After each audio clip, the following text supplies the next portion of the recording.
제1강 왕으로 오신 예수 그리스도. 마태복음은 유대인들을 대상으로 기록된 복음서였다. 그래서 그 기록 방법은 예수 그리스도의 공생애를 시간 순서대로 기록을 한 것이 아니라 유대인들에게 익숙한 모세오경에 나열된 주제별 순서대로 기록을 한 것이다. 그래서 창조의 계보처럼 예수 그리스도의 계보가 바로가 나마를 학살했던 것처럼 헤롯의 나마 학살 사건이 이스라엘 백성이 홍해를 건넜던 것처럼 예수 그리스도의 세례 사건이 이스라엘 백성들이 광야로 들어갔던 것처럼 예수 그리스도께서 광야에서 시험 받으시는 사건이 그리고 모세의 시내산 언약처럼 예수 그리스도의 산상보훈의 선포가 순서대로 나오는 것이다. 또한 예수 그리스도의 기사와 말씀이 하나로 짝을 이루고 그 마지막에 예수께서 이 말씀을 마치시매라는 말씀으로 끝을 맺는 부분도 역시 모세오경처럼 5부분으로 엮여져 있다. 그리고 구약 성경과의 연속성을 강조하기 위해서 이는 선지자로 하신 말씀을 이루려 함이러라 라는 말씀이 10회 이상 나오며 구약 성경을 인용한 횟수도 130회 이상 나온다. 이는 다른 세 복음서를 합친 것보다 더 많은 것으로 이처럼 마태복음은 어떤 신약 성경들보다도 구약 성경과의 짙은 연속성을 드러내고 있다. 그 짙은 연속성은 결국 우리에게 단 하나를 계시하고 있는데 그것은 예수님이 구약 성경에서 예언된 바로 그 메시아이시라는 것이다. 1장 예수 그리스도의 계보. 1절 아브라함과 다윗의 자손 예수 그리스도의 계보라. 왜 아브라함과 다윗의 자손일까? 이삭과 솔로몬의 자식이면 안 되는가? 그리스도는 아브라함과 다윗의 자손으로 태어나야만 했기 때문입니다. 창세기 22장 16절부터 18절. 여호와께서 이르시기를 내가 나를 가리켜 맹세하노니 내가 이같이 행하여 내 아들 내 독자도 아끼지 아니하였은즉 내가 내게 큰 복을 주고 내 씨가 크게 번성하여 하늘의 별과 같고 바닷가의 모래와 같게 하리니 내 씨가 그 대적의 성문을 차지하리라. 또 내 씨로 말미암아 천하 만민이 복을 받으리니 이는 내가 나의 말을 준행하였음이니라 하셨다 하니라. 아멘. 아브라함에게 주신 약속인데 여기서 말하는 씨는 육신적으로는 1차적으로는 당장 이삭이 떠오를 것입니다. 그러나 궁극적으로는 예수님을 가리키고 있는 것입니다. 과연 예수님에 관한 약속일까? 갈라디아서 3장 16절. 이 약속들은 아브라함과 그 자손에게 말씀하신 것인데 여럿을 가리켜 그 자손들이라 하지 아니하시고 오직 한 사람을 가리켜 내 자손이라 하셨으니 곧 그리스도라. 아멘. 아브라함에게 주셨던 약속에서 내 씨라는 말이 3번 나옵니다. 갈라디아서에서 나오는 내 자손과 동일한 말입니다. 내 씨도 단수이고 내 자손도 단수로 나오고 있습니다. 갈라디아서에서는 바로 그 자손이 예수님이심을 증거하고 있는 것입니다. 예수님은 바로 그 아브라함의 자손이라는 것입니다. 사무엘하 7장 12절과 13절. 내 수완이 차서 내 조상들과 함께 누울 때에 내가 내 몸에서 날 내 씨를 내 뒤에 세워 그의 나라를 견고하게 하리라. 그는 내 이름을 위하여 집을 건축할 것이요 나는 그의 나라 왕위를 영원히 견고하게 하리라. 아멘. 다윗의 영원한 왕조 언약으로 다윗의 후손으로 오는 한 왕이 성전을 짓게 될 것이고 영원한 왕좌에 앉아서 영원한 나라를 다스릴 것이다 라고 예언을 했습니다. 씨는 육신적으로는 1차적으로는 솔로몬을 가리키는 듯 했으나 영원히 나라를 다스린다고 했으니까 솔로몬은 죽었잖아요. 영원히 나라를 다스린다고 했으니까 궁극적으로는 바로 예수님을 가리키는 것이었습니다. 예수님은 바로 그 다윗의 자손이라는 것입니다. 아브라함이라는 자손의 조건도 다윗의 자손이라는 조건도 충족시키신 예수님이 바로 그 메시아 그리스도다라는 것을 증거하고 있습니다. 구약을 잘 알았던 유대인들을 위한 설명이었던 거죠. 그러나 예수님은 엄밀하게 요셉의 씨가 아닙니다. 요셉의 씨가 아닙니다. 그런데 다윗의 자손이라고 할 수 있을까? 6절 다윗은 우리야의 아내에게서 솔로몬을 낳고 즉 솔로몬의 혈통으로 타고 내려가서 16절 야곱은 마리아의 남편 요셉을 낳았으니 6절에 다윗의 아들 솔로몬과 16절에 야곱의 아들 요셉 다음에 예수님이 태어나신 것입니다. 그런데 누가복음 족보는 다르다는 거예요. 누가복음 3장 23절과 31절과 38절. 예수께서 가르치심을 시작하실 때에 30세쯤 되시니라. 사람들이 아는 대로는 요셉의 아들이니 요셉의 위는 헬리요, 그 위는 멜레아요, 그 위는 맨나요, 그 위는 mat다다요, 그 위는 나단이요, 그 위는 다윗이요, 그 위는 에노스요, 그 위는 셋이요, 그 위는 아담이요, 그 위는 하나님이시니라. 아멘. 23절 요셉의 아버지가 헬리라는 것입니다. 헬리. 마태복음에서는 요셉의 아버지가 야곱이었습니다. 31절 나단이요 그 아버지는 다윗이요. 마태복음에서는 다윗의 아들인 솔로몬의 후예로 태어난다고 했습니다. 그런데 이게 나단으로 또 되어 있다는 것입니다. 두 족보에 다윗부터 요셉까지 그 사이에 들어가 있는 조상들이 다릅니다. 마태복음과 누가복음은 다윗과 요셉 사이에 있는 조상들이 달라요. 한 사람의 조상이 다를 수가 없잖아요. 불가능한 이야기입니다. 역대상 3장 5절. 예루살렘에서 그가 낳은 아들들은 이러하니 시므아와 소밥과 나단과 솔로몬 네 사람은 다 암미엘의 딸 바수아의 소생이요. 아멘. 바수아는 우리아의 아내 바세바를 가리키는 이름입니다. 그녀가 다윗에게 아들을 낳았는데 셋째 아들이 나단 그리고 넷째 아들이 솔로몬이었습니다. 그러니까 누가복음에는 다윗의 아들 나단, 마태복음에서는 다윗의 아들 솔로몬 했는데 셋째, 넷째 아들이라는 것입니다. 예수 그리스도의 족보는 마태복음 1장과 누가복음 3장에서 2번 언급되었다. 이 두 족보는 동일 인물인 예수님의 족보를 소개하면서도 다윗의 아들로부터 요셉의 아버지까지 그 조상이 다르다는 것이다. 왜냐하면 마태복음의 족보는 다윗 왕가 중심의 족보로 예수님의 아버지 요셉의 족보이고 누가복음의 족보는 온 인류를 배경으로 한 예수님의 어머니 마리아의 족보이기 때문이다. 마태복음의 족보는 그 중심이 다윗 왕가이기 때문에 아브라함으로부터 시작하여 다윗을 거쳐 예수님으로 이어지는 것이다. 또한 유대인들이 족보를 기록하는 방식인 위로부터 아래로 기록한 하향식 족보이다. 반면에 누가복음의 족보는 온 인류를 배경으로 하고 있기 때문에 예수님으로 시작하여 창조주 하나님까지로 거슬러 올라가는 것이다. 또한 헬라인들이 족보를 기록하는 방식인 아래로부터 위로 기록한 상향식 족보이다. 누가복음 3장 23절 요셉의 아버지는 헬리요. 이 헬리가 누구냐? 마리아의 아버지였습니다. 요셉은 헬리의 사위였습니다. 고대에서는 사위를 아들이라고 말했던 것입니다.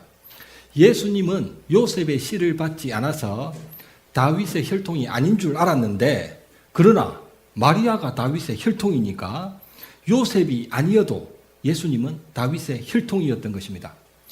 마태복음 1장은 요셉의 이야기로 출발하고 누가복음 1장은 마리아의 이야기로 출발합니다. 누가복음을 기록한 누가는 이방인이었기 때문에 이 마리아의 족보를 들어서 전 인류의 구속자로 오신 예수님임을 강조하는 것입니다. 그래서 누가복음 맨 위에 가면 하나님이 등장하는 거예요. 마태복음에서는 맨 위에 아브라함이 등장하지만 누가복음은 하나님이 등장해요. 사람을 창조하신 하나님. 그래서 모든 사람을 구원하시기 원하시는 하나님의 아들로서 예수님이 오셨다는 것을 강조하고 있는 것입니다. 누가는 의사였거든요. 의사니까 이 생물학적으로, 생리학적으로 잘 알지 않습니까? 그래서 예수님은 요셉의 씨하고는 아무런 상관이 없다는 것을 강조하고 있는 것입니다. 예수님은 요셉의 씨하고 아무런 상관이 없다. 창세기 3장 15절. 내가 너로 여자와 원수가 되게 하고 네 후손도 여자의 후손과 원수가 되게 하리니 여자의 후손은 내 머리를 상하게 할 것이요 너는 그의 발꿈치를 상하게 할 것이니라 하시고. 아멘. 누가복음은 예수님이 여자의 후손으로 왔다는 것을 강조하는 것입니다. 요셉의 씨하고는 상관이 없다는 거예요. 예수님은 레위기 17장 11절. 육체의 생명은 피에 있습니다. 내가 이 피를 너희에게 주어 제단에 뿌려 너희의 생명을 위하여 속죄하게 하였나니 생명이 피에 있으므로 피가 죄를 속하느니라. 사람의 생명은 피에 있다. 사람의 생식을 가능하게 하는 남자의 정자와 여자의 난자는 바로 그 피에서 만들어진다. 그렇다면 예수님은 죄로 오염된 마리아의 피를 물려받았다는 말인가? 예수님은 하늘의 정자와 마리아의 난자가 수정된 것이 아니다. 만약 예수님의 유전자를 검사해 본다면 요셉의 유전자도 나오지 않거니와 마리아의 유전자도 나오지 않는다. 그래서 마리아가 예수님에 대한 친자 소송을 낸다면 패소할 수밖에 없다. 예수님은 하나님의 권능으로 창조된 수정체가 마리아의 자궁에 잉태만 된 것이었다. 그래서 예수님께서는 죄인의 피가 단 한 방울도 유전되지 않았으며 예수님은 마리아의 친자가 아니라 마리아의 양자였던 것이다. 정자와 난자가 수정되지 않고도 어떻게 그것이 가능했을까? 아담은 정자와 난자의 수정으로 나지 않았으며 하와도 마찬가지였다. 하와가 남자만의 몸에서 났다는 것을 감안한다면 예수님이 여자만의 몸에서 태어나지 못할 이유가 전혀 없는 것이다. 그런데 문제가 또 있습니다.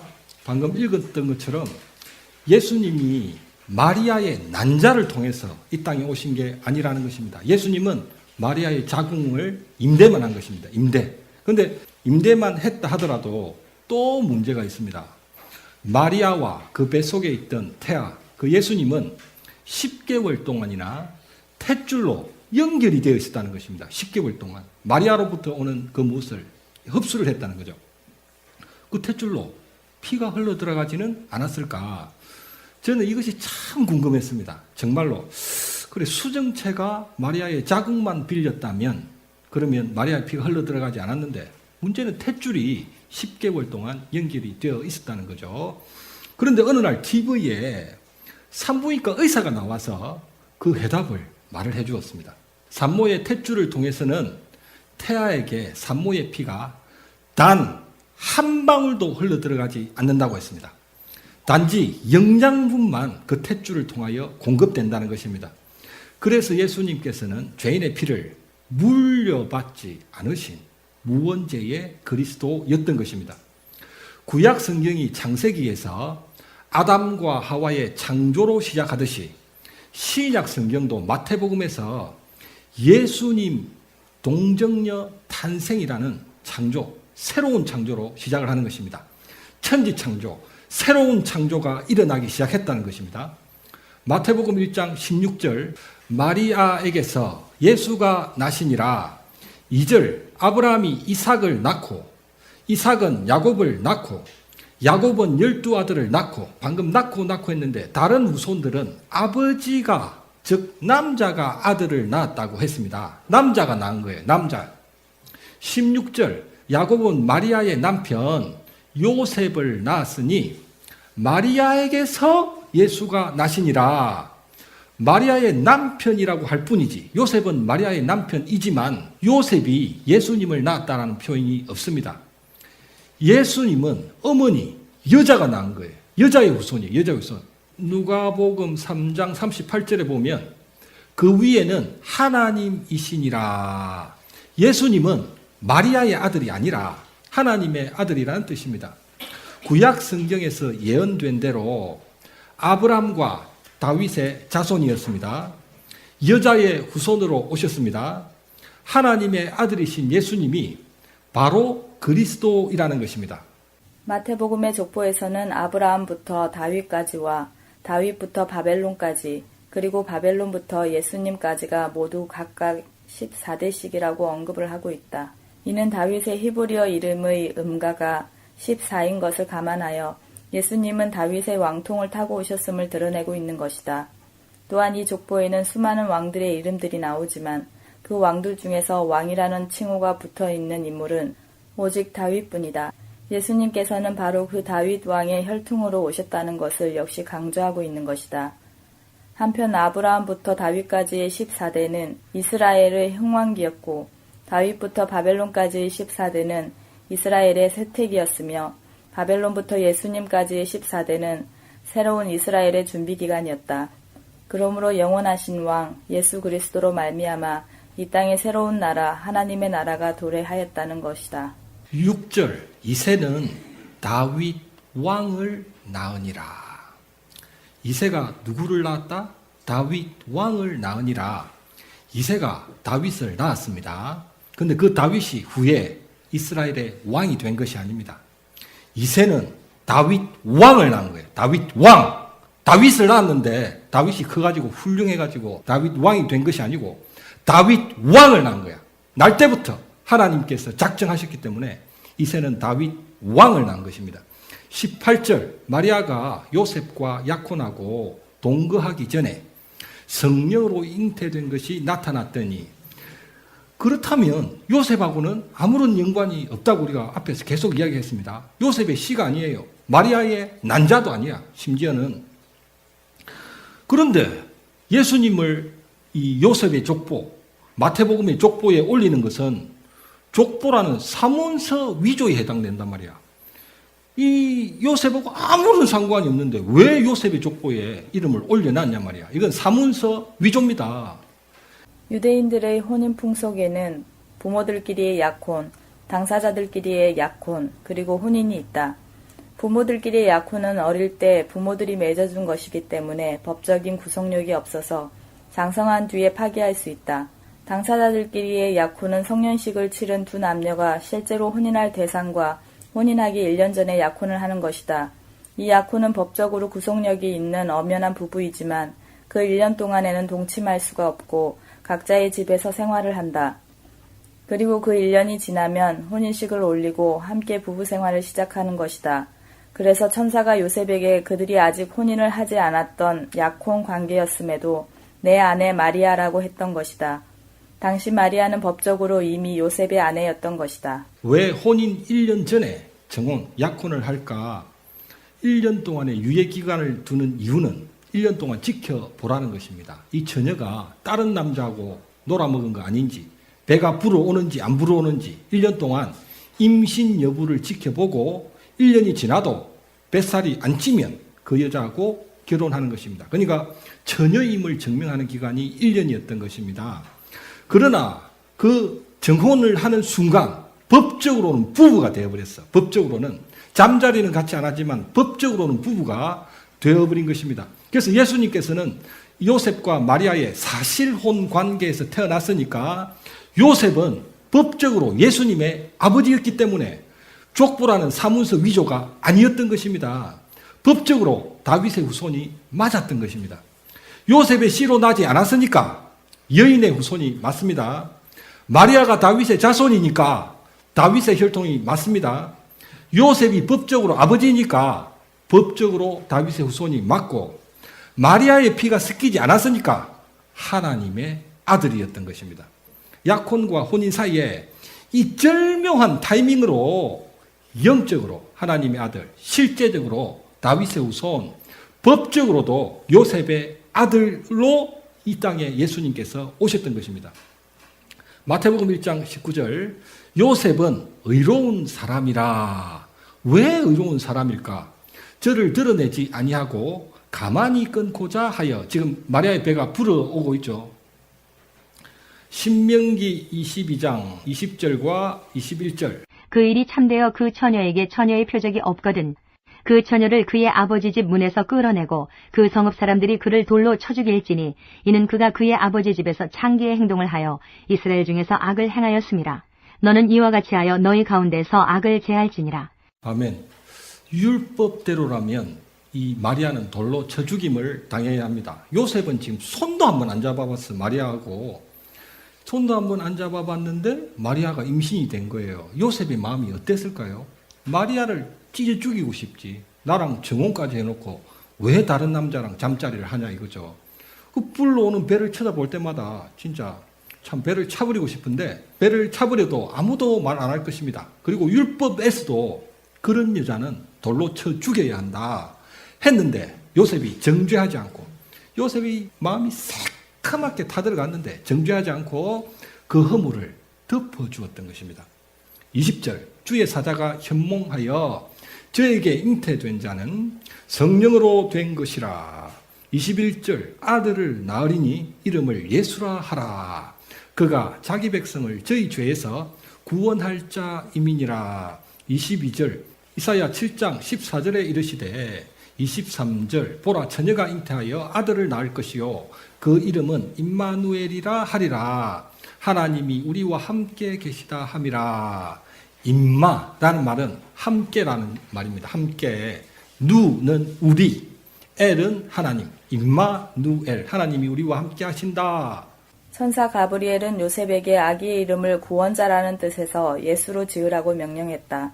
그러나 당시로부터 약 700년 전의 선지자였던 이사야는 그 아기의 이름이 하나님께서 우리와 함께 하신다는 뜻에서 임마누엘이 될 것이라고 예언했다. 천사 가브리엘의 명령과 선지자 이사야의 예언은 서로 충돌하고 있는 것이 아니다. 하나님께서 당신의 백성들에게 주시는 구원의 뜻을 정확하게 설명하기 위해서 서로를 보완하고 있는 것이다. 우리의 구원은 죽어서 천국에 가는 것이 아니라 하나님이 우리와 함께 하시는 것이다. 그래서 하나님과 함께하는 지금 여기가 바로 천국이다. 구원은 천국이라는 공간으로 이동하는 것이 아니라 하나님과 함께하는 하나님의 나라라는 상태로 변화되는 것이다. 하나님께서 함께하시기 때문에 그 결과로 성도가 죽으면 공간적인 천국으로 이동도 가능한 것이다. 구원은 천국이라는 공간으로 이동하는 것이 아닙니다. 하나님의 다스림을 받는 하나님의 나라라는 상태로 변화되는 것이 구원입니다. 우리나라에서는 이 구원에 대한 개념이 너무 잘못되어 있죠. 죽어서 가는 천국, 그게 자꾸 구원이라고 하는데 살아서 하나님의 나라가 되는 것이 구원입니다. 천국은 죽어서 가는 곳이지만 하나님의 나라는 살아서 누리는 것입니다. 요셉이 왜 의로운 자인가? 정죄하지 않아서가 아닙니다. 정죄하지 않았기 때문에 의로운 게 아니라 요셉은 주의 사자의 말씀을 믿는 19절. 요셉은 의로운 사람인 것입니다. 말씀을 믿었던 거예요.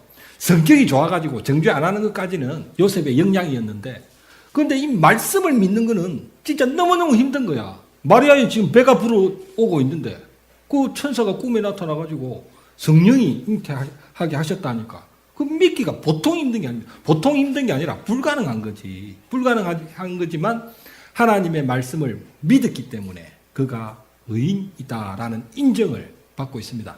이 요셉은 내일 아주 중요한 인물로 다시 등장합니다.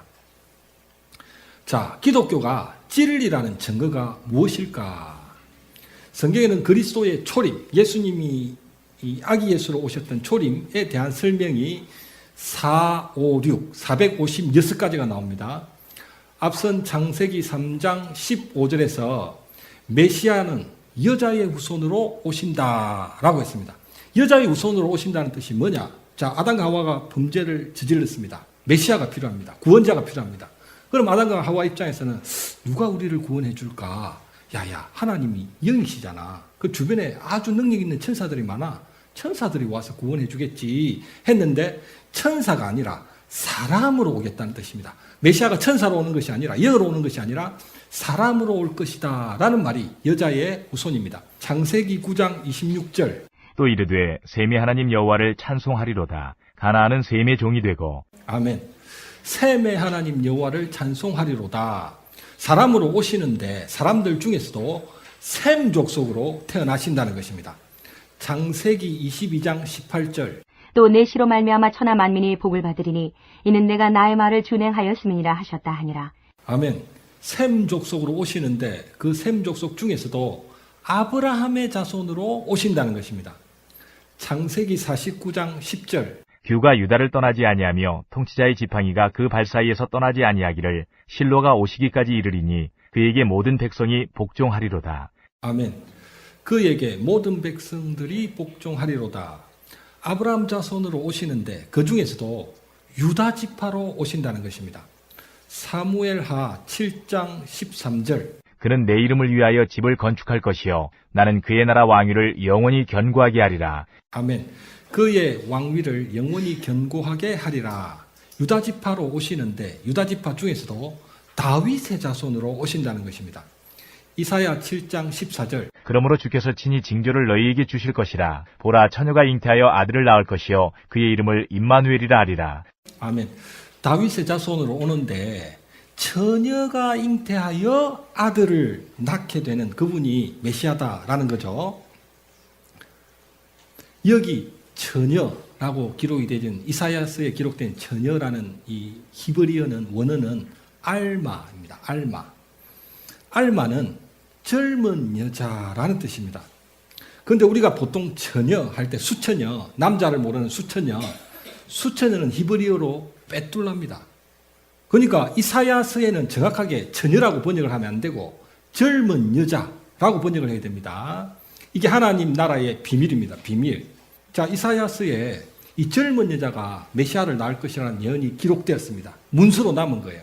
그럼 사탄이 천사가 아니라 사람으로, 사람 중에서도 셈 족속으로, 셈 족속 중에서도 아브라함 자손으로, 아브라함 자손 중에서도 유다의 후손으로, 유다의 후손 중에서도 다윗의 자손으로, 다윗의 자손으로 오는데 그 중에서도 젊은 여자가 아기를 낳는 그 아기가 메시아다.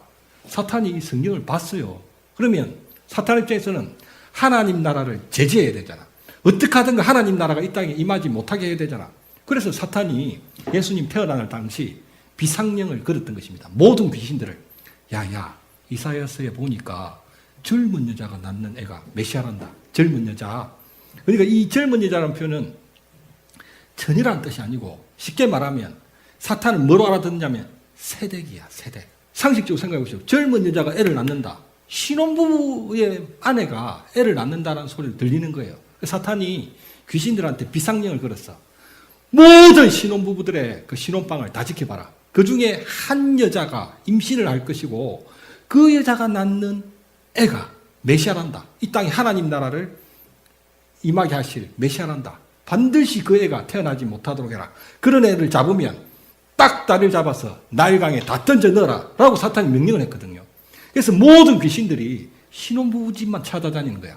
어떤 세대기 아기를 낳을까, 특별히 아들을 낳을까 이랬는데 갑자기 사탄 뒤통수에서 사내 아이 우는 소리가 크게 들리는 거야. 누가 아들을 낳았다? 처녀가 나왔더니 처녀가. 사탄은 상상도 못했던 일이 일어나 버린 거야. 그러니까 젊은 여자, 아 세대기 낳는구나. 이 신혼부부가 낳겠구나 해가지고 귀신들을 이 신혼부부 집에 전부 다 배치를 시켜놨는데 그래서 태어나면 날강이 다 빠뜨려 죽일 거라고 계획을 세워놨는데 갑자기 뒤통수에서 사내 아이 우는 울음소리가 들리는 거야. 누가 낳았다? 처녀가 나오니 처녀가. 이게 하나님 나라의 비밀입니다. 하나님이 예언을 주시는데 이사야서에서 처녀로부터 낳을 것이라는 그런 말씀하신 게 아니고 젊은 여자, 세대기라는 느낌이 나는 젊은 여자에게서 나실 거라 했는데 사탄은 비상령을 걸기를 신혼부부 방을 철저히 봉쇄해라 했는데 처녀가 애를 낳아버린 거야. 그러니까 사탄은 온갖 술수를 다 써가지고 하나님의 나라가 이 땅에 임하지 못하도록 엄청나게 애를 썼는데 세상에 처녀가 애를 낳아버렸네. 처녀가. 그렇게 해서 하나님의 나라가 이 땅에 임하기 시작하는 것입니다. 이것이 바로 하나님의 비밀입니다. 언제 오십니까? 메시아는 언제 오십니까? 다니엘 2장 40절. 넷째 나라는 강하기가 쇠가 트리니 쇠는 모든 물건을 부서뜨리고 이기는 것이라. 쇠가 모든 것을 부수는 것 같이 그 나라가 문 나라를 부서뜨리고 찍을 것이며. 아멘. 넷째 나라, 네 번째 제국인 로마 제국 시대에 오실 것이다. 어디로 오십니까? 미가 5장 2절. 베들레헴 에브라다야, 너는 유다 족속 중에 작을지라도 이스라엘을 다스릴 자가 내게서 내게로 나올 것이라. 그의 근본은 상고에 영혼에 있느니라. 아멘. 베들레헴아, 다스릴 자가 나올 것이다. 베들레헴에서 태어나실 것입니다. 스가랴 9장 9절. 시온에 따라 크게 기뻐할지어다. 예루살렘에 따라 즐거이 부를지어다. 보라, 내 왕이 내게 임하시나니 그는 공의로우시며 구원을 베푸시며 겸손하여서 나귀를 타시나니 나귀의 작은 것 곧 나귀 새끼니라. 아멘. 나귀의 새끼를 타실 것이다. 이사야 53장 9절. 그는 강포를 행하지 아니하였고 그의 입에 거짓이 없었으나 그의 무덤이 악인들과 함께 있었으며 그가 죽은 후에 부자와 함께 있었도다. 아멘. 부자의 묘실에 장사된다. 예수님은 아리마대 사람 요셉, 부자, 그는 부자였습니다. 그 부자의 이 무덤굴에 장사가 되죠. 이런 예언이 456가지가 있습니다. 초림에 대한 예수님의 예언. 그런데 이 모든 예언을 성취를 하신 거예요. 단 한 몸으로. 이것이 바로 기독교가 진리라는, 하나님이 참 신이라는, 예수님이 진정한 그리스도라는 증거가 되는 것입니다. 기독교가 진리라는 증거가 무엇인가? 불교 같은 타 종교에서도 사후에 극락이 있음을 말하고 있다.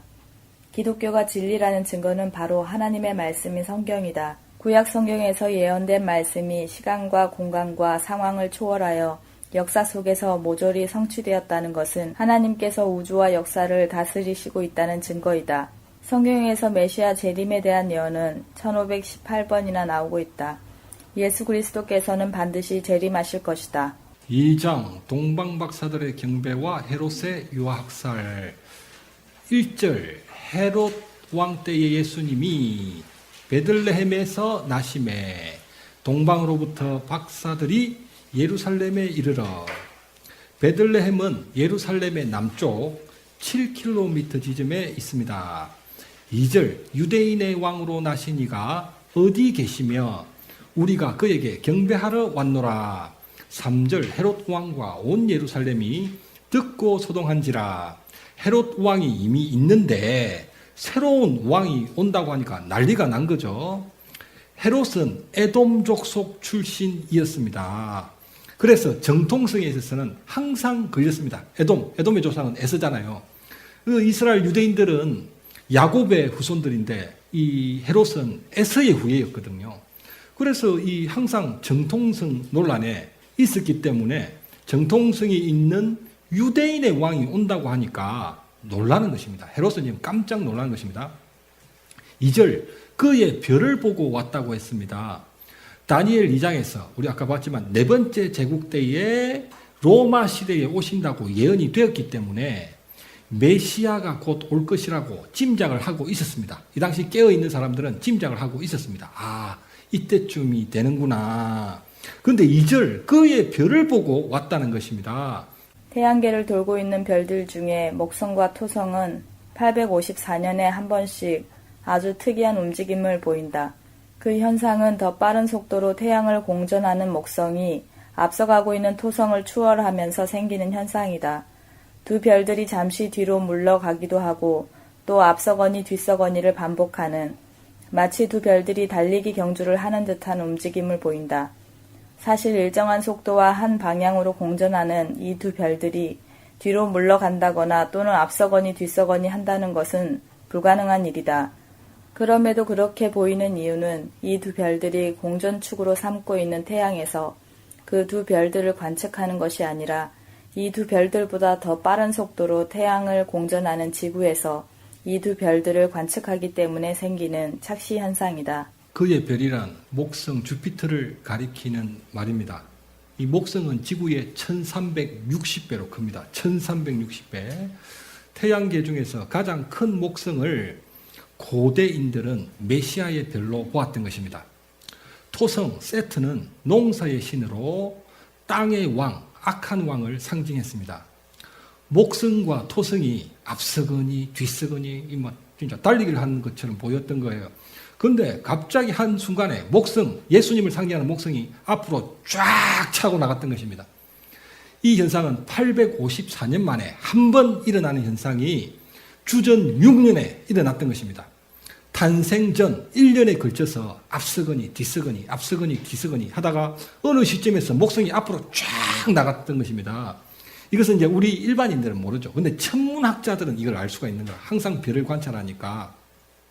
천문학계의 컴퓨터 계산으로는 예수님께서는 주전 5년에 태어나셨습니다. 주전 5년. 그러니까 이 역사를 헤아리는 데 있어서 4년이 빠져버린 거예요. 우리 인류의 실수로. 그래서 4년이 누락이 되어 있는 것입니다. 지금 로마 제국의 체제 하입니다. 그런데 하늘의 별을 딱 보니까 이런 진귀한 현상이 나타났던 거예요. 그래서 목성이 앞으로 쫙 나가는 순간 드디어 메시아가 오셨구나. 사탄이 신혼부부집에 모든 귀신들을 배치해가지고 임신하는 여자들 다 가려내라 해가지고 막 절대로 이 땅에 하나님 나라가 못 오도록 철저히 감시하고 박해를 했는데 세상에 처녀의 몸에서 예수님이 태어나버리는 거예요. 사탄의 뒤통수를 하나님께서 꽝 하고 치실 것입니다. 그 순간, 태어나는 순간 목성이 앞으로 쫙 나갔다는 거예요. 쫙. 그래서 바로 그 별을 보고 메시아의 별, 주님이 오셨구나 라는 것을 직감했던 것입니다. 창세기 1장 14절 하나님이 이르시되 하늘의 궁창에 광명체들이 있어 낮과 밤을 나뉘게 하고 그것들로 징조와 계절과 날과 해를 이루게 하라. 아멘. 별을 통해서 징조를 나타내 보여주시는 것입니다. 하나님께서 지금 별을 만드신 가장 큰 이유는 우리에게 하나님의 시간표의 징조를 보여주시기 위해서입니다. 그래서 그의 별, 이 징조는 그럼 도대체 언제 계획이 되었던 것일까? 854년 만에 한 번 일어난다고 했습니다. 그리고 로마 제국이 도래했어야만 했습니다. 그리고 예수 그리스도가 탄생하는 이 시점이 854년 만에 한 번 일어나는 시점과 네 번째 제국, 로마 제국이 와야만 하는 시점, 그리고 메시아가 오는 시점이 딱 들어맞아야 되는 거야. 그런데 그게 언제 계획이 되었느냐? 창조 때부터. 하나님이 별을 딱 만드시고 나서 별을 딱 돌리기 시작할 때부터 예수님이 태어나는 그 해에 이 사건이 일어나도록 하나님이 계획을 하시고 우주를 운행하셨던 것입니다. 4절, 헤롯은 그리스도가 어디서 나겠느냐? 동방박사들은 유대인의 왕이 어디서 났습니까? 이랬는데 헤롯은 뜬금없이 그리스도가 어디서 나겠느냐라고 물었던 거예요. 왕이 아니라 그리스도를 물었던 것은 동방박사들처럼 어느 정도 예견하고 있었던 것입니다. 메시아가 올 때다. 지금 메시아가 올 때다. 네 번째 제국이잖아. 메시아가 올 때다. 하늘 봐. 목성하고 토성하고 앞서거니 뒤서거니 이상한 이 현상이 일어난다. 분명히 이건 메시아가 올 징조야. 유대인들도 다 어느 정도 짐작하고 있었다는 것입니다. 그래서 유대인의 왕 이러니까 그리스도가 어디서 나겠느냐라고 바로 묻는 것입니다. 5절, 미가가 예언했던 유대 베들레헴입니다. 6절, 유대 땅 베들레헴아, 너는 유대 고을 중에서 가장 작지 아니하도다. 내게서 한 다스리는 자가 나와서 내 백성 이스라엘의 목자가 되리라. 너는 유대 고을 중에서 가장 작지 아니하도다. 가장 작지 않다는 말인가? 아니면 가장 작다는 말인가? 가장 작다는 말입니다. 자, 제가 유진을 보고 유진이는 가장 못생기지 않았도다. 유진이는 가장 못생기지 않았도다. 자꾸 그러면 가장 못생겼다는 소리잖아요. 그러니까 이게 가장 작은 말이지만 정말 코딱지 같은 말이지만 지금 온 세계가 12월 25일이 되면 베들레헴에 대한 이야기를 하게 됐다는 거죠. 예수님 때문에. 7절, 헤롯이 가만히 박사들을 불러 별이 나타난 때를 자세히 묻고 8절, 아기를 찾거든 내게 구하여 나도 가서 경배하게 하라. 11절, 아기와 마리아가 함께 있는 것을 보고 엎드려 아기께 경배하고 황금, 뮤향, 모략을 예물로 드리니라. 동방박사들은 바벨론 포로기에 흩어졌던 디아스포라 유대인들이었다. 혹은 그들에게 영향을 받았던 이방인들로 메시아에 대한 예언과 천문학에 밝은 사람들이었다. 박사들은 별과 꿈을 해석하는 점성가들이었다. 박사의 뜻을 가진 마고스라는 단어는 이란어를 기원으로 하는 단어이므로 그들은 이란의 전신이었던 페르시아에서 온 것으로 추정된다. 고대에는 왕이나 높은 신분의 사람을 만날 때에 특별한 예물을 드리는 관습이 있었다. 그래서 그들은 아기 예수님을 경배하고 황금과 유향과 모략을 예물로 드렸던 것이다. 황금은 왕을, 유향은 제사장을, 그리고 모략은 선지자를 상징하는 예물들이었다. 예수님께서는 이 예물들의 의미대로 하늘과 땅을 다스리시는 왕으로, 죄인들을 하나님께로 이끄는 제사장으로, 하나님의 뜻을 사람들에게 선포하는 선지자로 이 땅에 오셨던 것이다. 12절, 그들은 꿈에 헤롯에게로 돌아가지 말라 함을 지시함을 받아 다른 길로 고구로 돌아갔고 13절, 주의 사자가 요셉에게 현몽하여 헤롯이 아기를 찾아 죽이려 하니 아기와 그 어머니를 데리고 애굽으로 피하여 창세기에서 야곱 족속이 기근을 피해서 애굽으로 피신을 했던 것처럼 여기서도 애굽으로 피신을 합니다. 16절, 헤롯이 베들레헴의 2살 아래에 산의 아이들을 다 죽이니 출애굽기에서 바로도 남아들을 나일강에 빠뜨려 죽였죠. 자, 이 사건은 유아학살 사건이라고 보통 말을 합니다. 그런데 이 사건은 유아학살 사건이 아닙니다. 자, 헤롯이 왜 유아들을 죽였습니까? 누구를 죽이기 위해서? 예수 그리스도. 이 사건은 그리스도 학살 사건입니다. 그래서 헤롯은 지옥에 가야만 되는 거예요. 유아를 죽인 죄가 아닙니다. 이거는 그리스도 학살 사건으로 헤롯은 심판을 받게 되는 것입니다. 19절, 헤롯이 죽은 후에 주의 사자가 현몽하여 20절, 아기와 그의 어머니를 데리고 이스라엘 땅으로 가라. 아기의 목숨을 찾던 자들이 죽었느니라. 22절 그러나 아켈라오가 유대의 임금됨을 듣고 거기로 가기를 무서워하니 꿈에 지시함을 받아 23절 나사렛에 가서 사니 이는 선지자로 하신 말씀을 이루려 함이라. 선지자들이 예언했던 이 말씀이 이루어지게 하셨다고 말씀하셨는데 이 선지자들이 했던 말이 누구를 통해서 이루어지고 있다? 요셉. 내일 반드시 들어야 됩니다. 요셉이 어떤 인물인지. 요셉은 주의 말씀을 믿는 자였습니다. 세상에 그 배를 거듭 차고 싶을 텐데 성령께서 잉태시키셨다. 너 위험하니까 애굽에 가라. 아멘. 애굽에서 다시 이스라엘 돌아가라. 아멘. 나사렛으로 가라. 요셉은 아멘, 아멘, 아멘이야. 자기 생각과 기분이 필요가 없어. 주의 사자가 하시는 말씀이면 뭐든지 아멘. 순종을 했다는 것입니다. 20절 주의 사자가 현몽하여 이르되 다윗의 자손 요셉아. 다윗의 자손 요셉아. 엄청난 칭호입니다. 요셉은 아까 아버지가 야곱이었거든요. 야곱의 아들 요셉아가 아니라 다윗 왕의 후손 요셉아 한 거예요. 너는 왕의 혈통이다. 요셉아. 주의 사자가 그렇게 부른 거예요. 너는 야곱의 아들이 아니고 왕 다윗의 후손이다. 너 자신의 정체성을 분명히 하라. 다윗의 후손이다. 너는 왕의 후손이다. 라고 주의 사자가 칭해 주었던 것입니다. 이 하나님의 말씀에 순종함으로써 다윗의 언약이 이루어져 가고 있었던 것입니다. 3장 세례를 받으시는 예수 그리스도 1절 그때에 세례 요한이 유대 광야에서 말하되 그때란 누가복음 3장 1절과 2절 디베료 황제가 통치한 지 15해 곧 본디오 빌라도가 유대의 총독으로 헤롯이 갈릴리의 분봉왕으로 그 동생 빌립이 이두레와 드라고니 지방의 분봉왕으로 루사니아가 아빌레네의 분봉왕으로 안나스와 가야바가 대제사장으로 있을 때에 하나님의 말씀이 빈들에서 사가랴의 아들 요한에게 임한지라. 아멘.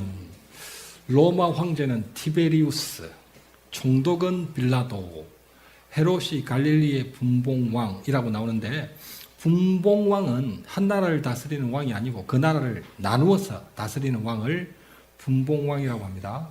이 헤롯은 유아를 학살했던 헤롯 대왕이 아닙니다. 헤롯 대왕의 차남 안디바라는 헤롯 안디바입니다.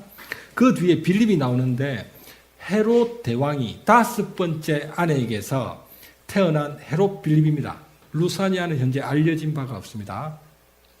2절 안나스와 가야바가 대제사장으로 있을 때 안나스는 가야바의 장인 사두개인이었습니다. 이스라엘은 로마의 식민지였습니다. 왕은 에돔 족속 출신의 헤롯이었습니다. 종교계는 사두개인들이 기득권을 잡고 있었습니다. 정치적으로, 민족적으로, 종교적으로 복잡하고 아주 어려운 시기였습니다. 예수님이 태어날 당시 아주 어지러운 시기였다는 것입니다. 마태복음 3장 2절 회개하라. 천국이 가까이 왔느니라. 회개라는 헬라어 메타노이아라는 말은 단순히 입술로 죄를 자백하라는 뜻이 아니다. 그 뜻은 마음을 새롭게 하고 생각을 고치라는 말이다. 한문으로 뉘우칠 회와 고칠 개로 생각을 뉘우쳐서 삶을 고치는 것을 말한다. 나 중심적인 생각과 생활을 뉘우치고 하나님 중심적인 생각과 생활로 고치는 것이 바로 참된 회개인 것이다. 그러면 구체적으로 어떻게 고치고 바꾸어야 하는가? 누가복음 3장 11절부터 14절. 대답하여 이르되 옷 두 벌리는 자는 옷 없는 자에게 나눠줄 것이요 먹을 것이 있는 자도 그렇게 할 것이니라 하고 세리들도 세례를 받고자 하여 와서 이르되 선생이여 우리는 무엇을 하리이까 하매 이르되 부과된 것 외에는 거두지 말라 하고 군인들도 물어 이르되 우리는 무엇을 하리이까 하매 이르되 사람에게서 강탈하지 말며 거짓으로 고발하지 말고 받는 급료를 족한 줄로 알라 하니라.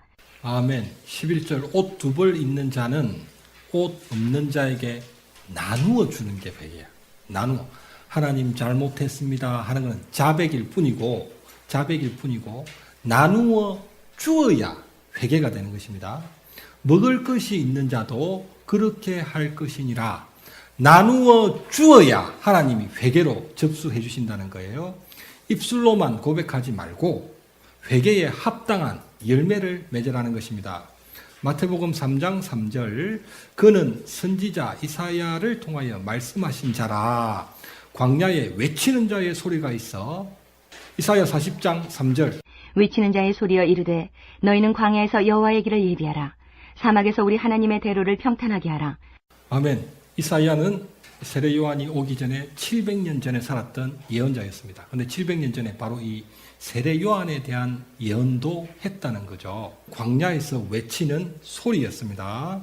구약 성경의 마지막 성경이 말라기입니다. 그 말라기까지 하나님께서 말씀을 딱 주시고 마태복음을 주실 때까지 400년이라는 이 암흑기가 흘러가게 됩니다. 하나님의 말씀이 없었어요.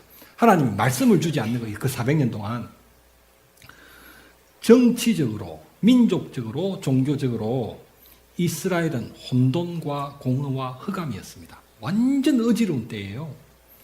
그런데 하나님의 말씀도 없어. 말라기와 마태복음 이 사이 400년 동안 이스라엘은 역사의 소용돌이 속에 너무 심한 고난과 박해를 당하면서 말도 안 되는 그런 역사를 써내려가고 있는 중이었단 말입니다. 그런데 그럴 때 우리가 의지하고 그래도 어려워도 믿음이 있으면 살아갈 수 있잖아. 근데 하나님 말씀을 안 주셔. 말라기부터 마태복음까지 말씀이 없어. 말씀이 없으니까 너무 깝깝하고 답답한 거야. 이스라엘 백성들이 너무 깝깝한 거야. 미칠 것 같아. 미칠 것 같아. 이스라엘이라는 여자가 미칠 것 같아. 근데 그때 광야에서 미세한 소리가 들리기 시작합니다. 회개하라. 회개하라. 회개하라. 회개하라. 천국이 가까이 왔느니라. 회개하라. 천국이 가까이 왔느니라. 그러자 갑자기 하나님의 말씀이 육신이 되어 우리 가운데 거하심에 우리가 그 영광을 보니 아버지의 독생자의 영광이요 은혜와 진리가 충만하더라 하고 예수님이 마리아의 몸에서 태어나버린 거예요. 그러니까 광야에서 외치는 소리가 싹 들기 시작하더니 그 말씀 회개하라 천국이 가까이 왔느니라 했을 때 말씀 아까 말라기부터 마태복음에 말씀이 없었잖아. 그런데 말씀이 갑자기 육신으로 빵 하고 등장하신 거예요. 빵 하고 하나님의 말씀이 눈으로 보이도록 예수님께서 와버리신 것입니다. 구약에는 하나님이 맨날 소리로만 역사하시거든. 아휴 하나님은 안 살아보셔서 몰라? 맨날 저 하늘에서 마이크 대고 소리만 질러대고 저 하나님 우리가 믿을 수 있을까? 저 하나님이 정말 계시기는 계실까? 저 위에 스피커만 있는 거 아닐까? 별의별 소리를 다 하는 거야 이스라엘 백성들이. 그래서 말씀이 아예 우리 눈에 보이도록 육신으로 이 동정리의 몸을 통해서 우리 눈앞에 나타나 버린 것입니다. 그것이 바로 하나님 나라의 시작이 되는 거죠. 4절 요한은 낙타 트롯을 입고 가죽띠를 띠고 음식은 메뚜기와 석청이었더라. 광야 생활에 필요한 의복과 음식이죠.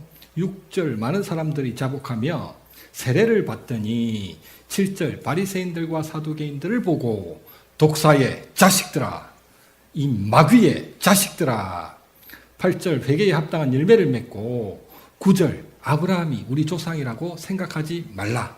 우리 조상이 아브라함이니까 우리는 천국에 가는 거 따놓은 당상이야. 그런 소리 하지 말라는 것입니다. 입술로만 자백을 하고 인간적인 조건을 의지하면 마귀의 자식입니다. 입술로만 아까 고백했잖아. 회개에 합당한 열매를 맺으라고 했는데 잘못했습니다. 다시는 안 그럴게요. 입술로만 고백하고 내 것을 나누어줘야 되고 하나님께 예배를 경건하게 드려야 되고 선교해야 되고 구제해야 되고 우리가 할 일이 너무 많은데 입술로 때우는 것은 회개가 안 된다는 것입니다. 바리새인들이 그래서 책망을 듣는 거예요. 입술로는 너무 잘하거든 너무 잘하거든. 근데 행동이 안 따랐던 것입니다. 그리고 바리새인들이 의지하는 것은 아브라함이 우리의 조상이야. 아브라함이 우리의 조상이야. 하나님은 그런 것을 구원의 조건으로 내세우지 않았는데 인간적인 조건을 구원받을 수 있는 의로 생각했던 거죠. 바로 그런 사람들을 보고 이 마귀의 자식들아 하고 세례 요한이 하나님을 대신해서 말씀하고 계십니다. 유대인들은 이방인들을 개, 돼지라고 불렀습니다. 유대인들은 이방인들을 개, 돼지라고 불렀는데 세례 요한은 유대인들을 독사의 자식이라고 마귀의 자식이라고 불렀던 것입니다. 11절 나는 물로 세례를 베풀거니와 내 뒤에 오시는 이는 성령과 불로 세례를 베푸실 것이요 12절 알곡과 죽정이를 가려낼 것이라. 세례는 땅이 물속에서 건짐을 받았던 창조 사건을 근거로 재창조를 상징한다. 우리말로 세례는 씻는 의식이란 뜻이지만 헬라어로는 잠기는 의식, 침례이다. 물세례는 옛사람이 물속에 잠겨서 죽고 죄의 열매를 용서받는 것이며 성령 세례는 성령에 잠겨서 마음을 씻고 성령의 열매를 맺는 새 사람으로 살아가게 하는 것이다.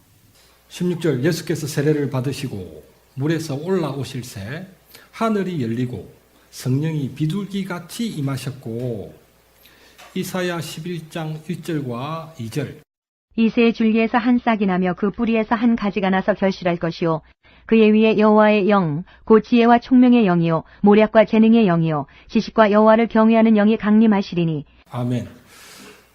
2절 여호와의 신이 강림하시리니 성령께서 강림하시리니 예수님이 그리스도이시라는 것을 구약 성경과 성령님께서 보증을 해주시는 거예요. 일단 구약 성경에 기록이 남았고 성령께서 실제로 그것을 성취하심으로써 예수님이 그리스도가 맞다 보증을 써주신 것입니다. 메시아는 기름 부음을 받은 자라는 의미입니다. 성령이 바로 기름 부음을 상징하기 때문에 예수님은 메시아 그리스도이시라는 것입니다. 그런데 왜 비둘기 같은 성령일까? 독수리 같았으면 더 멋지지 않았을까? 노아에게 구원의 소식을 전달했던 새가 비둘기였기 때문입니다. 비둘기는 구원의 소식을 전달해주는 새로 상징이 되는 것입니다. 그래서 우리가 UN, 세계 올림픽 이런 행사를 보면 비둘기가 잎사귀를 물고 있는 게 평화의 상징으로 등장합니다. 성경에 나오는 겁니다. 노아 홍수 때에 비둘기가 감람 잎사귀를 물고 노아한테 딱 물어다 주었잖아요. 드디어 물이 빠지고 있습니다라는 것을 노아에게 구원의 소식을 증거해 줬거든. 그래서 전 세계에서 잎사귀를 물고 있는 비둘기를 평화의 상징으로 상징하는 이야기는 성경에 있는 이야기입니다. 하늘이 열리고 모세는 홍해를 갈랐습니다. 모세가 예수님을 예표했잖아요. 모세는 홍해를 갈랐습니다. 예수님이 지금 요단강에 세례를 받으시거든. 서론에서 읽었잖아요. 예수님이 세례를 받으시는 것은 출애굽한 이스라엘 백성들이 홍해를 건너는 것과도 같다 했잖아. 홍해를 걷는 것과 같았으면 예수님이 그 요단강에 딱 들어가셨을 때 이 강이 쫙 갈라졌으면 참 보기 좋았을 텐데 라고 생각하지만 예수님은 그런 거 가르치는 분이 아니에요. 하늘이 열리고 모세는 홍해를 갈랐지만 예수님은 하늘을 가르셨던 것입니다. 이게 실상이에요. 홍해가 갈라지는 것은 세 발의 피라. 그건 기적도 아니라 예수님이 이 성령을 받으심으로써 하늘이 갈라져 버린 거예요. 하늘이 홍해가 갈라진 게 아니고 하늘을 갈라놨던 것입니다. 마가복음의 동일 본문의 원어는 하늘을 찢으시고 했습니다. 하늘을 찢으시고 예수님이 하늘을 찢으시면서 이 땅으로 지구로 우리가 사는 세상으로 침투해 들어오신 것입니다.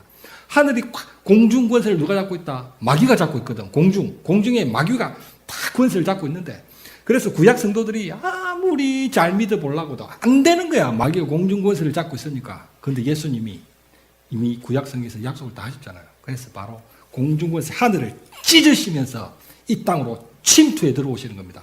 사탄의 뒤통수를 치시면서 처녀의 몸에서 태어나 버리신 거예요. 드디어 하나님의 나라가 임하는 것입니다. 하늘이 찢어져 버렸잖아. 공중 권세가 찢어져 버렸잖아. 하늘을 예수님이 찢어나셨기 때문에 하늘에서 하나님의 나라가 밑으로 자꾸 줄줄줄 흐르는 거야 지금. 엄청난 하나님의 그 영역, 나라, 권세, 하나님의 다스림이 이 세상으로 계속 지금 흘러 들어오고 있는 중입니다. 중. 완전히 차버리면 예수님이 재림하는 거예요. 완전히 차버리면. 지금은 차고 있는 중입니다. 줄줄줄 새는 거야. 하나님의 능력과 은혜와 말씀이 하늘로부터 지금 줄줄줄 새고 있습니다. 17절 하늘로서 소리가 있어 말씀하시되 이는 내 사랑하는 아들이요. 마태복음 17장 5절 말할 때에 호련히 빛난 구름이 그들을 덮으며 구름 속에서 소리가 나서 이르시되 이는 내 사랑하는 아들이요 내 기뻐하는 자니 너희는 그의 말을 들으라 하시는지라. 아멘. 이는 내 사랑하는 아들이요 내 기뻐하는 자이니. 지금 우리가 방금 읽었던 구절은 변화산에서 일어났던 일인데 너희는 그의 말을 들으라 라는 부분이 첨가가 되었죠. 신명기 18장 15절 내 하나님 여호와께서 너희 가운데 내 형제 중에서 너를 위하여 나와 같은 선지자 하나를 일으키시리니 너희는 그의 말을 들을지니라. 아멘. 모세의 메시아에 대한 예언입니다. 너희는 그의 말을 들을지니라. 마태복음은 너희는 그의 말을 들으라. 모세가 예언했던 그 메시아다라는 뜻입니다. 이는 내 사랑하는 아들이요 내 기뻐하는 자이다. 그것만 되는 것이 아니라 바로 그 사랑하시고 기뻐하시는 그 아들은 너희는 그의 말을 들으라. 메시아라는 것입니다. 메시아. 하나님께서 말씀해 주신 거예요. 그러니까 아까 성경이 예수님이 메시아다 보정을 썼습니다. 성령이 임함으로써 예수님이 메시아다 보정을 쓰셨습니다. 그리고 하나님의 음성이 들리면서 성부의 음성이 들리면서 예수님이 메시아다라고 보정을 써주신 것입니다. 이는 내 사랑하는 아들이요 내 기뻐하는 자라. 이 말씀은 하나님이 야 예수 내 아들 참 사랑스럽다. 내가 너를 기뻐한다. 그런 뜻이 아닙니다. 이 말은 왕의 대관식 때에 왕이 왕관을 쓸 때 사용이 되는 공식적인 말입니다. 왕이 많은 왕자들 중에서 옛날에 왕이 이제 마누라가 많았잖아요. 왕자가 뭐 한 70, 40대거든. 그런데 그 중에 한 명만 후계자로 임명되잖아요. 세자를 책봉해야 된단 말이야. 세자를. 그러면 여기 40명이 앉아 있어. 근데 왕이 마음에 드는 아들이 딱 우리 주한인 거야. 주한이.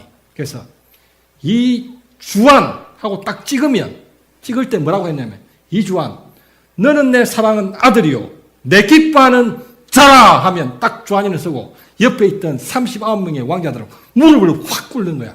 왕이시여 하는 거야. 바로 그때 쓰는 표현입니다. 너는 내 사랑하는 아들이요 내 기뻐하는 자라 하면 이 말을 하기 전에는 그 40명이 똑같은 신분이어서 다 왕자들이었어. 왕자들. 그런데 그 말을 딱 선언함으로 해서 한 명은 왕의 후계자로 지목되고 나머지는 아무것도 아니야.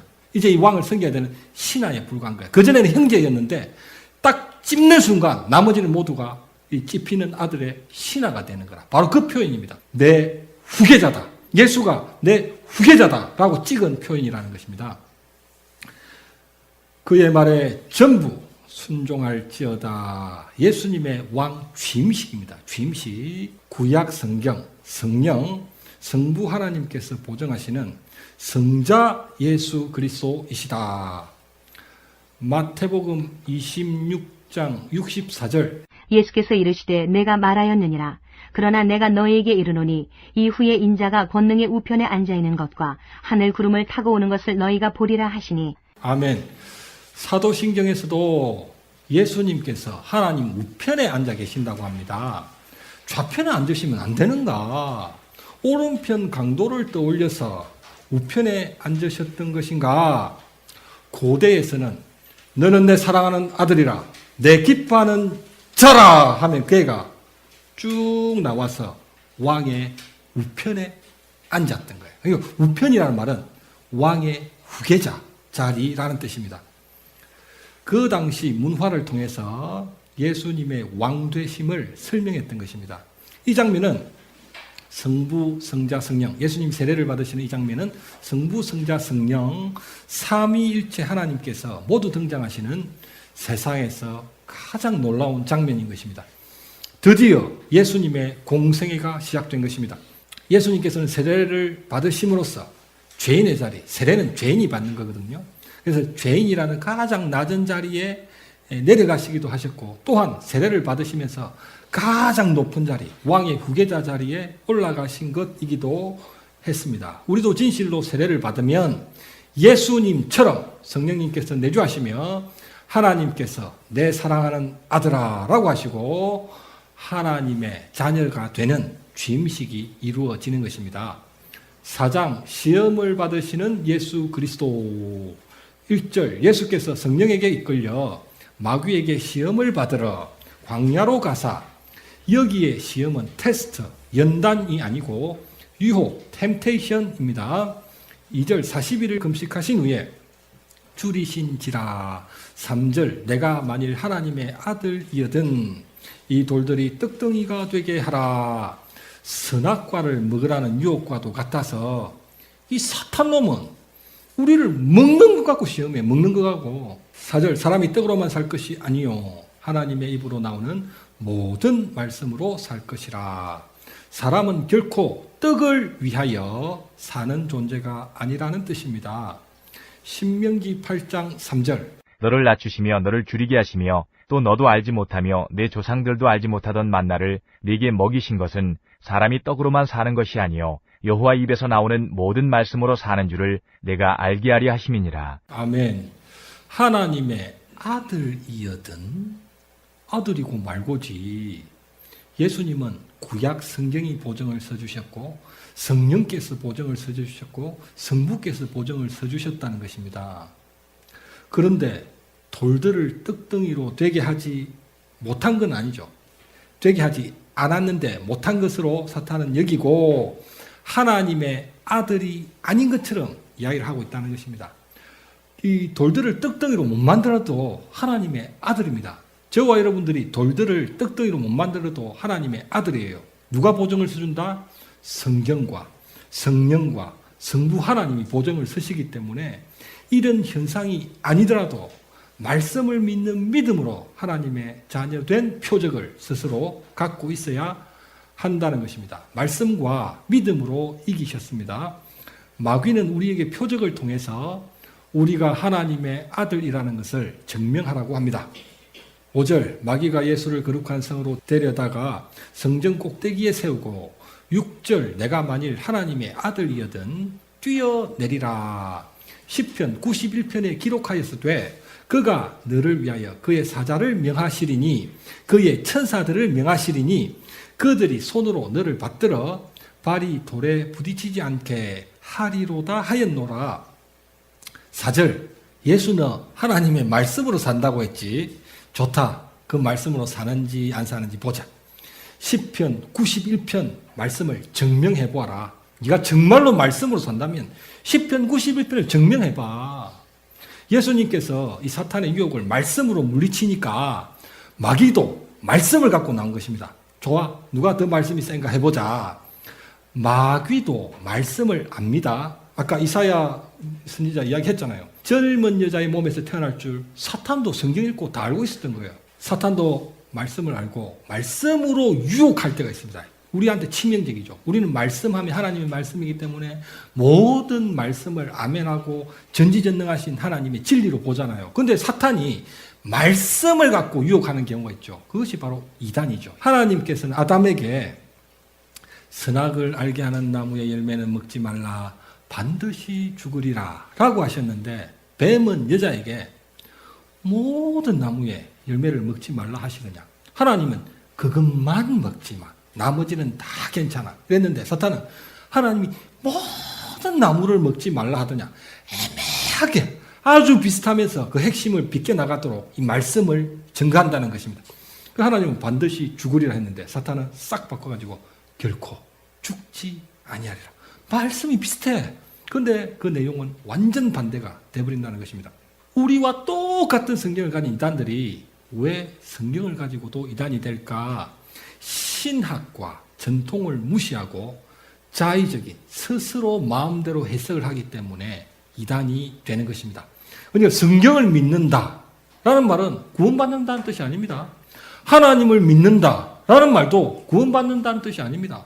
안식교도 하나님 믿지, 신천지도 하나님 믿지, 예수 그리스도 믿는 이단들이 꽉 찼어요. 그러니까 난 예수님을 믿는다. 그 고백을 함으로 내가 천국에 빨려 들어갈 것이라고 생각하면 착각입니다. 그 고백이 아니고 내가 하나님 나라가 되어야 돼. 그 상태로 들어가야만 나중에 죽으면 천국으로 빨려 들어가는 것입니다. 7절 또 기록되었으되 주 너희 하나님을 시험하지 말라. 신명기 6장 16절 너희가 마사에서 시험한 것 같이 너희의 하나님 여호와를 시험하지 말고. 아멘. 말씀으로 산다는 이들에게 그 말씀으로 시험을 하게 하는 것입니다. 자, 우리 주한이 아들이 아빠가 나를 책임져 주실 것을 시험해 봐야겠다. 우리 주한이가 저를 그런 걸 시험을 할 수 있겠습니까? 그러면 아들도 아니지. 그러면 아들도 아니야. 아버지를 시험하는 아들이 느꼈어요. 시험을 한다는 말은 정말 말씀이 맞을까? 정말 이루어질까? 그런 차원에서 하는 거예요. 그러니까 시험이라는 것 자체는 못 믿었기 때문에, 완전히 믿지 못하기 때문에 시험을 하는 거기 때문에 시험을 한다는 것 자체는 하나님을 불신한다는 의미인 것입니다. 그래서 시험하지 말고 하나님을 믿으라. 하나님을 믿으라. 두 번째도 말씀으로 이기셨습니다. 8절 지극히 높은 산으로 가서 천하만국과 그의 영광을 보여 9절 만약 내게 엎드려 경배하면 이 모든 것을 내게 주리라. 하나님의 아들이었더니 사라졌습니다.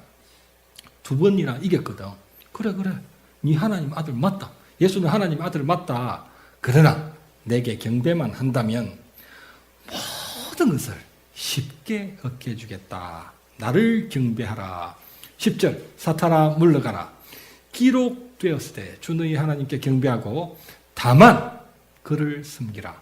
다만 그를 섬기라. 신명기 6장 13절 내 하나님 여호와를 경외하며 그를 섬기며 그의 이름으로 맹세할 것이니라. 아멘. 경배를 받으실 분은 오직 하나님이시며 우리는 다만 그분을 하나님으로 섬길 뿐인 것입니다. 다만 섬기는 것입니다. 예를 들면 하나님 우리를 구원 안 해주셨다. 그럼 그분이 하나님이 아닌 게 아니잖아요. 그러니까 어떤 조건 때문에 하나님을 섬기는 것이 아니고 다만 그분은 하나님이시니까 다만 섬기라는 것입니다. 그것이 참된 신앙이다. 마귀는 언제나 조건부 신앙생활을 하게 합니다. 언제나 돌들로 뜯덩이로 만들어야 하나님의 아들이다. 조건을 항상 갖다 댑니다. 그래서 물론 우리가 좋아하는 조건들이 있죠. 그러나 그것이 우리 삶에 없더라도 그 조건 때문에 하나님을 폄하하거나 하나님을 하나님으로 인정하지 않는 행동은 아주 큰 오류이다. 결국 세 번째도 말씀으로 이기셨습니다. 예수님께서는 하늘과 땅의 권세를 다 가지시기 위해서 이 땅에 오셨습니다. 그런데 그 방법이 뭐였다? 십자가라. 하늘과 땅의 모든 권세를 다 가지시기 위해서 주님이 치루어야 할 대가가 십자가였단 말이야. 그러니까 사탄이 내게 절하라. 하늘과 땅의 권세 내게 절만해. 절만. 내가 줄게. 너 십자가 져야 되잖아. 죽어야 되잖아. 왜 그런 짓을 해? 빨리 쉽게 갈 수 있는 길이 있는데 왜 십자가에 죽으려고 하나님의 아들이나 된다면서 내게 경배한다면 내가 너에게 하늘과 땅의 권세를 주겠다라고 한 거죠. 그래서 사탄은 언제나 빠르고 쉽게입니다. 빠르고 쉽게 무엇인가를 얻도록 해주겠다는 것입니다. 마귀는 빠르게로 유혹하지만 우리는 바르게 살아야 하는 것입니다. 마태복음 28장 18절에서는 하나님의 방법대로 십자가를 지셔서 하늘과 땅의 모든 권세를 내게 주셨으니 라고 예수님 말씀하시죠. 그렇게 예수님은 하나님의 방법으로 하늘과 땅의 모든 권세를 다 얻으셨던 것입니다. 11절 이에 마귀는 예수를 떠나고 천사들이 나와서 수종드니라. 6절에서 마귀가 뛰어내리면 천사가 받아줄 것이다 라고 했지만 천사는 하나님을 시험할 때 우리를 돕는 것이 아니라 우리가 하나님의 말씀을 의지할 때 믿고 시험 안 해보고 믿고 의지할 때 천사가 이렇게 와서 돕게 되어 있다는 것입니다. 돕는가 안 돕는가 내가 시험해봐야겠다. 그렇게 하지 말고 말씀대로 도와주실 줄을 믿는 것이 믿음이라는 것입니다. 다만 하나님이시기에 순종할 때 도와주시는 것입니다. 예수님께서는 사탄의 유혹을 전부 신명기 말씀으로 이기셨다. 사실 예수님께서는 말씀 그 자체이시기 때문에 신명기 말씀을 인용하지 않으셔도 이길 수 있으셨다. 하지만 굳이 말씀으로 사탄을 이기셨던 것은 믿는 자들의 모범이 되어주시기 위해서였다. 믿는 자에게 사탄이 주는 유혹과 시험과 고난이 있을 때에는 바로 기록된 성경 말씀을 읽고 묵상하라는 것이다. 그래서 성령의 검인 말씀으로 사탄을 물리치라는 것이다. 예수께서 대답하여 이르시되 기록되었으되 이 세상 역사는 기록된 대로만 돌아갑니다. 우리가 어떤 믿음을 가져도 기록된 것하고 상관이 없으면 꽝입니다. 우리가 어떤 열심을 가져도 기록된 대로 갖지 않으면 꽝입니다. 도리어 열심히 하고 믿은 것만큼 하나님한테 회초리를 맞게 됩니다. 기록된 대로 그것이 바로 진리라는 것입니다. 여기에서 사탄이 패배함으로써 이제부터 귀신들의 정체가 폭로가 되는 것입니다. 이제부터 귀신들이 다 쫓겨나갈 거예요. 1절 마귀에게 3절 시험하는 자가 5절 마귀가 8절 마귀가 10절에는 사탄아 물러가라 마귀는 무엇이고 사탄은 무엇일까? 사탄이라는 원어의 뜻은 대적하는 자이고 마귀라는 원어의 뜻은 시험하는 자이다. 사탄과 마귀는 동일한 한 존재의 서로 다른 두 이름인데 하나님과의 관계에서는 하나님을 대적함으로 사탄이라고 칭하고 사람과의 관계에서는 사람을 시험함으로 마귀라고 칭하는 것이다. 원래는 하나님의 천사장이었던 루시퍼가 하나님을 대적하여 사탄이 되었고 그가 사람들을 시험하기 때문에 마귀인 것이다. 그래서 마귀들이라고 부르는 것은 논리적으로 맞지 않다. 또한 귀신들은 사탄을 추종하여 함께 타락했던 천사들이었다. 악령하면 사탄과 귀신들을 통칭하는 거죠. 9절 만일 내게 엎드려 경배하면 이 모든 것을 내게 주리라. 두 번째 시험까지는 예수님을 인간적으로 유혹한 것입니다. 인간적으로. 인간 예수를 유혹했다면 세 번째 시험에서는 이 사탄 자신이 하나님인 것처럼 내게 경배라. 내가 다 줄 수 있다. 뭘 다 줄 수 있어? 다 하나님의 건데. 근데 하나님이 흉내를 낸 것입니다. 하나님을 대적했던 것입니다. 그래서 예수님께서 마귀야 물러가라 안 하고 사탄아 물러가라 라고 했습니다. 매즘 누구든지 예수 그리스도를 믿고 세례를 받을 때에 성령께서 그 사람에게 내주하시며 하나님은 그를 당신의 자녀로 삼아주시는 것이다. 이는 느낌이나 체험과 상관없이 우리가 믿을 때에 하나님 편에서 인정해 주시는 객관적이고 법적인 사실이다. 마귀는 오늘도 성도의 구원을 흔들기 위해서 내가 만일 하나님의 자녀라면 라고 도전한다. 하나님의 자녀인 가시적인 표적을 내보이라는 것이다. 그러나 하나님의 자녀가 되는 것은 표적을 내보이는 것이 아니라 은혜를 믿는 믿음으로 되는 것이다. 예수님께서도 말씀으로 마귀를 물리치셨던 것처럼 우리도 오직 하나님의 말씀을 믿고 의지하여 승리하는 하나님의 자녀가 되자. 아멘.